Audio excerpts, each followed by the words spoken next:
Good evening. इस video में हम लोग देखेंगे कि फॉर्म को आपको कैसे फिलअप करना है।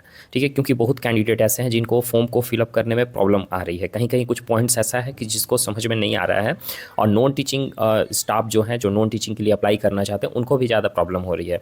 तो उसी के रिगार्डिंग हम फॉर्म को फिलअप करना यहाँ पे हम देख रहे हैं। तो फर्स्ट में हम फॉर्म को फिलअप करना सीखेंगे, उसके बाद फिर जो भी आपने थंबनेल्स पे देखा है उसको हम डिस्कस करेंगे। तो जो भी फॉर्म को आप फिलअप कर लिए, आपको लग रहा है नहीं मेरा सही है, तो आप यहाँ से स्किप करके आगे भी बढ़कर वो पॉइंट्स को सिर्फ डिस्कस करेंगे, वो भी आप सुन लीजिएगा। ठीक, और जिनको फॉर्म में प्रॉब्लम हो रही है वो देखिए। तो अगर चैनल पे न्यू होंगे तो चैनल को सब्सक्राइब कर लीजिएगा और बेल आइकन को भी प्रेस कर लेंगे, क्योंकि जो भी वीडियो अपडेट करेंगे आप तक पहुंच सके। और अभी सारा वीडियो इंपॉर्टेंट है आपके लिए, क्योंकि जैसे डीएवी में क्या होता है ना कि आपको प्रॉपर वे से पता नहीं चलता है कि कब क्या हो रहा है। तो सारा इन्फॉर्मेशन आपको इस चैनल के थ्रू मिल जाएगा। ठीक है, कोई प्रॉब्लम नहीं होगी आपको। यहाँ से सारा गाइडेंस मिल जाएगा। रही बात सिलेबस की, सिलेबस को लेकर बहुत बच्चे डिस्कस कर रहे हैं कि सर सिलेबस बताइए। देखिए, इसका ऑफिशियल सिलेबस आउट नहीं होती है, लेकिन फिर भी जैसा होगा हम कुछ ना कुछ आपको गाइड करेंगे ही करेंगे। ठीक है, और 100% श्योर नहीं रहेगा, लेकिन फिर भी हाँ इतना पता चल जाएगा आपको कि हाँ क्या पढ़ना है। ठीक है, तो चलिए अब हम फॉर्म को फिलअप करना सीख लेते हैं। तो देखिए, ये आपका जोन का, जो भी आप अपना जोन में अप्लाई कर रहे होंगे जहाँ पे भी, अब ऐसा नहीं है कि आप जोन जो भी जोन में निकला हुआ है, जैसे कि आप जहाँ पे रह रहे हैं वहाँ पे आप अप्लाई कीजिए। आप कहीं और भी हैं तो कहीं और से भी फॉर्म लेके दूसरी स्कूल में भी आप सबमिट कर सकते हैं। ऐसा नहीं कि आपका एड्रेस वहाँ है तो हम वहीं सबमिट करें, और जो भी स्कूल बनाया गया होगा सेंटर, आप वहीं जाकर सबमिट करें। अब इसमें भी कोई दिक्कत हो रही हो तो आप कॉल करके स्कूल से पूछ लीजिए, वो आपको क्लियर कर देंगे। ठीक है, तो इसमें बिल्कुल भी आप कन्फ्यूज़न मत होइएगा। ठीक है, और यहाँ पे देखिए क्या पोस्ट के लिए आप लोग, जो भी पोस्ट के लिए आप अप्लाई कर रहे हैं, तो यहाँ पे आपका सब दिया हुआ है। ठीक है, एग्जाम्पल में PGT, TGT, PRT, nursery teacher. तो अब ऐसे में जो भी आप पोस्ट के लिए, मतलब जो भी टीचिंग पोस्ट के लिए अप्लाई कर रहे हैं, तो टीचिंग पोस्ट के लिए आपको यहाँ पे मेंशन करना हो, मतलब कि पढ़ाने वाला जो पोस्ट होता है वो आपका इसमें जाएगा। आप यहाँ पे जो भी अप्लाई करना चाहते हैं, जैसे पीजीटी आप लिखा, ठीक है, पीजीटी लिखने के बाद आप मैथ्स से अप्लाई करें तो आपको यहाँ पे मैथमेटिक्स लिख देना है। मतलब मैथ्स हो गया, मैथमेटिक्स हो गया, जिससे भी अप्लाई करें। जैसे पीजीटी में जो होता है ना, आपका single subject maths, physics, chemistry, biology जो भी है, कॉमर्स है आपका, तो अपने हिसाब से कॉमर्स का जो भी होता है, एम कॉम अगर आप किए होंगे तो और बीएड वगैरह, तो एम कॉम इसमें चाहिए पीजीटी के लिए, तो आप यहाँ पे अप्लाई करें अकाउंट का। ठीक है, अब यहाँ पे रही बात टीजीटी का, तो टीजीटी में अप्लाई करें तो उसमें भी आपका सब्जेक्ट वाइज होगा। ठीक है, जैसे साइंस का अप्लाई कर रहे हैं तो साइंस के लिए तो इसमें नहीं होता, इसमें भी आप फिजिक्स, केमिस्ट्री, मैथ्स जो भी अप्लाई करना चाहते हैं आप यहाँ पे अप्लाई कीजिए। ठीक है, सब्जेक्ट आप जो भी डालना चाहते हैं। पीआरटी में रही बात, तो पीआरटी में सभी के लिए कॉमन होता है, जैसे साइंस हो गया या मैथ्स हो गया, एसएसटी हो गया, इस तरीका से अप्लाई करना चाहते हैं 12th लेवल पे। अब देखिए नॉन टीचिंग का, कि सर नॉन टीचिंग में ये चीज़ लाइब्रेरी का नहीं दिखाई दे रहा है या कुछ भी, तो ऐसा कुछ नहीं है। आप सिंपली यहाँ पे जो नॉन टीचिंग का अप्लाई कर रहे हैं तो यहाँ पे अगर लाइब्रेरी का भरना चाहते हो तो आप लिख दीजिए लाइब्रेरियन, है ना, या फिर म्यूजिक हो गया, आर्ट हो गया, डांस हो गया, जो भी है यहाँ पे आप मेंशन कर दीजिए और यहाँ पे टिक कर दीजिए। ठीक है, अब उसके बाद ये सब देखिए फर्स्ट नेम है, जैसे कि किसी दो नेम है संजय कुमार, तो संजय कुमार फर्स्ट नेम आपका संजय हो गया और कुमार आपका सेकंड नेम हो गया।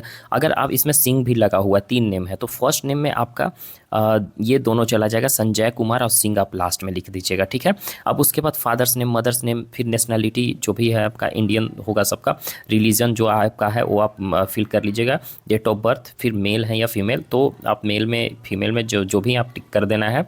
और रजिस्टर्ड मोबाइल नंबर यहाँ पे दिया हुआ है, तो देखिए रजिस्टर्ड मोबाइल नंबर मतलब कि आप ऐसा मोबाइल नंबर दीजिएगा जो कि आपका सभी चीज़ों से रजिस्टर्ड है, बैंक अकाउंट से, प्लस में आधार कार्ड से जुड़ा हुआ है।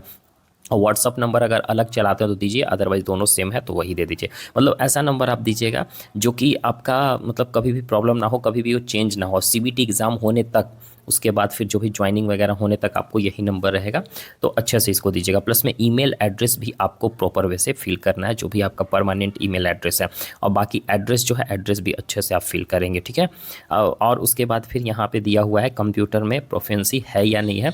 अगर आपके पास कोई डिग्री है, आपको लग रहा है कि कंप्यूटर का नॉलेज है, डिग्री नहीं भी है, तो भी आप यहाँ पे यस में टिक करेंगे, और मेरे हिसाब से आप यस में टिक कर ही दीजिएगा, ज़्यादा प्रेफरेंस मिलेगा अगर थोड़ा बहुत भी नॉलेज है तो। अब लैंग्वेज स्पोकन, जो भी आप लैंग्वेज जानते हैं, हिंदी, इंग्लिश, गुजराती, मराठी, जो भी है आप यहाँ पे मेंशन कर दीजिएगा। ठीक है, बेसिकली देखा जाए तो हिंदी इंग्लिश होता है सब लोग। अगर आप बंगाली से हैं तो जो भी लैंग्वेज आप जान रहे हैं आप मेंशन कर दीजिए, वो खैर उससे कोई दिक्कत नहीं है। अब यहाँ पूछ रहा है कि आप डीएवी में वर्किंग कर रहे हैं या वर्क कर चुके हैं। ठीक है, तो यहाँ पे अगर किए हैं या नहीं किए हैं तो नो पे टिक कीजिएगा, अगर किए हैं तो यस पे, और उसके बाद जब किए हैं तो यहाँ पे स्कूल का नाम दे दीजिएगा।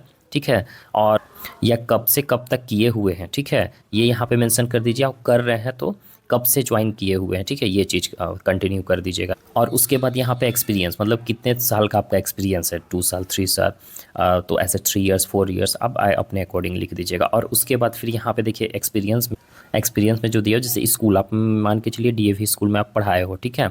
अब उसके बाद पोस्ट कौन सा पोस्ट था, तो मान के चलिए आपने पीजीटी किया है, नर्सरी टीचर या टीजीटी जो भी, तो यहाँ पोस्ट लिख दीजिएगा।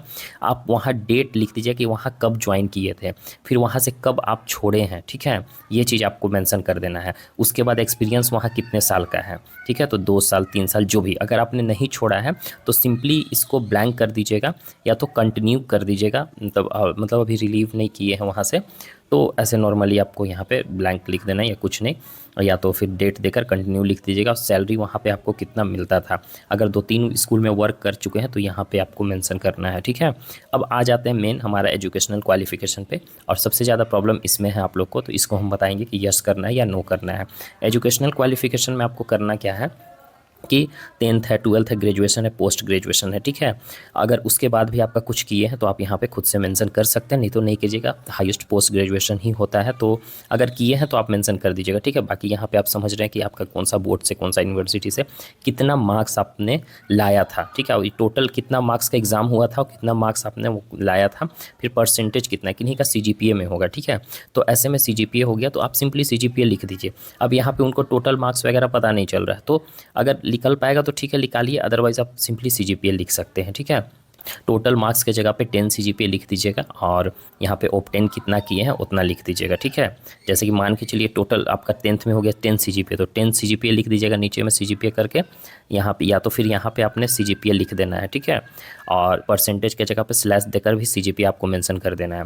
अब उसके बाद 10 यहाँ लिख दीजिएगा और उसमें कितना लाए 7.2 CGPA ऐसे, तो यहाँ पे आपको 7.2 लिख देना। और परसेंटेज कितना हुआ, तो देखिए परसेंटेज इसका फाइंड आउट होता है, आप निकाल लीजिएगा 9.5 से मल्टीप्लाई करके, कुछ ऐसा है, अभी ध्यान नहीं आ रहा है, लेकिन आप इसको पता करेंगे तो हो जाए। 9.5 से शायद मल्टीप्लाई करना होता है उस जो आपने CGPA लाया है, तो उसके बाद आपको परसेंटेज फाइंड आउट हो, या तो अगर परसेंटेज नहीं सिंपली आप वहाँ पे CGPA आप लिख दीजिए, है ना, ऊपर में मेंशन करके। डिवीज़न कौन सा है, फर्स्ट आप जान रहे 6 CGPA मतलब कि फर्स्ट डिवीज़न, तो फर्स्ट आप लिख दीजिएगा। अब इसमें देखिए यहाँ पे बोलने का मतलब ये है कि जैसे कि बहुत बच्चे होते हैं कि इग्नू से डिस्टेंस मोड से किए हुए रहते हैं कोर्स, है ना, एक डिस्टेंस मोड से किए हुए रहते हैं, उनका रेगुलर नहीं रहता है, और बहुत कैंडिडेट रेगुलर है, जैसे मोस्टली कैंडिडेट रेगुलर किए हुए रहते हैं। तो अगर आपने डिस्टेंस मोड से या कहीं इग्नू से या ओपन स्कूलिंग से या ऐसा जगह से जहाँ पे कॉलेज वगैरह नहीं जाना नॉर्मली, तो अगर आप ऐसा किए हैं तो यस लिखिएगा, नहीं तो नो लिखिएगा। मतलब नॉर्मली आपका सब, जैसे 10th की कोई NIUS से तो किया नहीं होगा, ठीक है, अगर NIUS से किए होंगे तो आपको यहाँ पे यस करना है, ठीक है। अगर नहीं किए हैं तो नो लिख देना है, मतलब कि आपका रेगुलर है डिग्री, सब फ्रेश है, तो आपको नो कर देना है यहाँ पे, ठीक है। तो इसमें जो कन्फ्यूज़न था आपको क्लियर हो गया। और यहाँ पे भी वही चीज़ है कि ये सब भी डिस्टेंस मोड से भी होता है और रेगुलर मोड से भी होता है। JBT मतलब DLED हो गया आपका, NTT नर्सरी टीचर ट्रेनिंग, और B.Ed समझ ही रहे, M.Ed समझ ही रहे हैं। तो और कंप्यूटर कोर्स भी आपको यहाँ पे दिया हुआ है, कुछ अगर कंप्यूटर कोर्स किए हुए हैं तो आप यहाँ पे मेंशन करिएगा, ठीक है ना। जैसे कि B.Ed किए हैं, उसके बाद फिर आप कंप्यूटर कोर्स किए हैं, तो कोई कंप्यूटर कोर्स का आपको यहाँ पे दे देना है। और वही चीज़ यहाँ पे पूछ रहा है, तो इससे रिलेटेड जो भी कन्फ्यूज़न था आपका क्लियर हो गया, ओके। अब उसके बाद यहाँ पे कोई भी टेट हो आपका, कोई भी स्टेट का टेट हो तो आप यहाँ पे मेंशन कर सकते हैं, या कोई आपका कुछ भी कहीं का भी टेट हो आप मेंशन कीजिएगा। अब यहाँ पे देखिए ये सब, आप में अगर इंटरेस्टेड है ये सब में, कि आपको लग रहा है कि आपको आर्ट क्राफ्ट आता है, टीचिंग के अलावा म्यूजिक आता है, जो भी कुछ आता है आप इसमें टिक कर दीजिएगा, ठीक है। तो इससे थोड़ा प्रेफरेंस मिलता है। अगर आपके पास कुछ एक्स्ट्रा एक्टिविटी है, को करिकुलम एक्टिविटीज़ जो होते हैं आपका, तो उसमें भी आप इसमें मेंशन कर दीजिए तो ज़्यादा बेटर हो। अब उसके बाद जो भी आपने डॉक्यूमेंट्स का नाम लिखा है, मतलब जो भी आप यहाँ पे डॉक्यूमेंट्स दिए हुए हैं, जो भी एजुकेशनल क्वालिफिकेशन में या तो फिर प्रोफेशनल क्वालिफिकेशन में, तो सब कुछ आपको अटैच कर देना है इस फॉर्म के साथ, ठीक है। एजुकेशनल सर्टिफिकेट हो गया, और प्लस में अटेस्टेड भी करना है, सेल्फ अटेस्टेड। सेल्फ अटेस्टेड में क्या जाता है कि आपको हर एक डॉक्यूमेंट्स में जो भी फोटोकॉपी करवाइएगा उसमें आप अपना सिग्नेचर, फुल सिग्नेचर जैसा एडमिट कार्ड में रहता है, और उसके बाद नीचे डेट भी मेंशन कर दीजिएगा। और सभी में ऐसा करना है आपको, ठीक है। सेल्फ अटेस्टेड उसी को बोला जाता है। और उसके साथ साथ आधार कार्ड अटैच करना है आपको, या पासपोर्ट हो गया, आधार कार्ड हो गया, कोई भी ID प्रूफ आपको देना है। 2 फोटोग्राफ आपको दे देना है साथ में, है ना। डिक्लेरेशन फॉर्म नीचे दिया गया है, और एक्सपीरियंस लेटर है तब, इफ़ अप्लीकेबल लिखा हुआ है, मतलब कि बिना एक्सपीरियंस के भी आप अप्लाई कर सकते हैं। प्रोफेशनल सर्टिफिकेट ठीक है। जो आप अभी कोई बीएड डीएड जो भी किए हुए हैं, सीटेट वगैरह, ये सब एजुकेशनल सर्टिफिकेट वगैरह सब डॉक्यूमेंट्स आपको अटैच करना है जो भी आपने लिख कर रखा है। अब यहाँ पे आपको क्या करना है कि अपना नाम लिखना है, या सन ऑफ हो गया, डॉटर ऑफ या हो गया, या वाइफ ऑफ हो गया, तो इस तरीक़ा से आपकी शादी हो गया तो वाइफ ऑफ, इस तरीक़ा से आप डॉटर हैं या फिर अभी सन है ना, तो ऐसे आप कर सकते हैं यहाँ पे मेंशन। फिर उसके बाद फिर यहाँ डेट दे दीजिए, प्लेस का नाम दीजिए और अपना सिग्नेचर कर दीजिएगा। तो यही आपका डिक्लेरेशन फॉर्म है। तो इस तरीक़ा से आप फॉर्म को क्या कर सकते हैं, फिलअप कर सकते हैं। ठीक है। तो देखिए डॉक्यूमेंट्स हो गया, तो डॉक्यूमेंट्स आपको क्या क्या लगाना था तो वो आपको बता दिए। जो आप इसमें देंगे वो पर सेल्फ अटेस्टेड के बारे में आपको बता दिए कि अपना सिग्नेचर और उसमें डेट डाल के आप सभी डॉक्यूमेंट जो भी लगा रहे हैं उसमें आपको सिग्नेचर नीचे में कर देना, सबसे नीचे में जहाँ पे खाली स्पेस दिखेगा वहाँ पे। ओके। और देखिए जो भी आपको कन्फ्यूज़न है, जितना भी जो भी कन्फ्यूज़न है, अभी आप सिंपली फॉर्म फिलअप कीजिए। कहीं भी कोई स्कूल में एक ही जगह जमा करना है, आपको सब जगह नहीं करना है, कहीं भी आप जमा कर सकते हैं। और जो जमा करने के बाद फिर आपको क्या करना है कि उसके बाद फिर जो ये पेमेंट का डेट आएगा वो हम सब बता देंगे। आप बस चैनल पे बने रहिए और टेलीग्राम से भी जुड़े रहिए। आपको सब अभी जाकर फॉर्म को फिलअप कर दिए और 5 तक डेट है लास्ट, उससे ज़्यादा लेट मत कीजिएगा। ठीक है, 5 से पहले आप फिलअप कर दीजिए और आगे जो भी प्रोसेस है सब हम समझा देंगे। इसके बाद जो नेक्स्ट वीडियो आएगा आपका होल प्रोसेस उसमें समझा देंगे कि क्या क्या प्रोसेस है, कैसे डीएफए में आप जा सकते हैं। ठीक है, बाय, टेक केयर एवरीवन।